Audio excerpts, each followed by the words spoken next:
boss. Good morning po. Hi, good morning, Ma'am Juicy.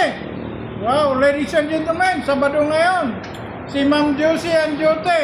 Okay, Ma'am Juicy, may tatanong. Yes po, may nagpapatanong po. Babae, lalaki? Babae po. Hustong gulang o senior? Nasa hustong gulang na po.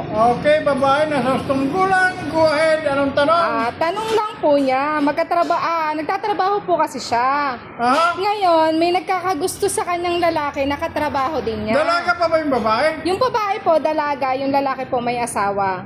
Aba, andeng? And then po, nagkamabutihan po silang dalawa. Pareha silang nagustuhan yung isa't isa. Sa madalit sabi po, yung lalaki po, pinangakuan po yung babae na mahal na mahal, ganon. Tapos daw po, hihiwala niya daw po yung asawa niya para sa kanya dahil yung asawa niya ay bungangera.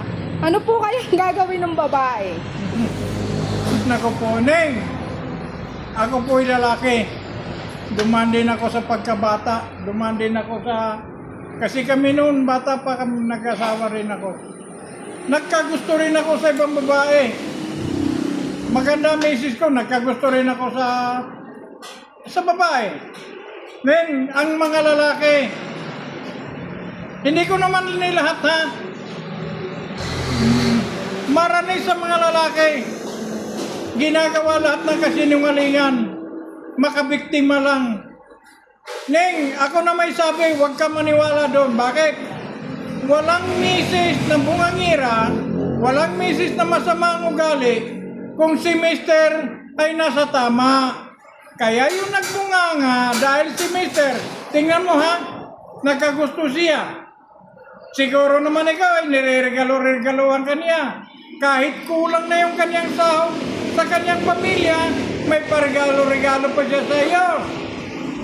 Kaya doon nagbubunganga yung kanyang misis. Kaya huwag ka maniniwala na kung sasagutin mo siya, iwalayin yung kanyang misis dahil pumangira. Ganito ang mangyayari.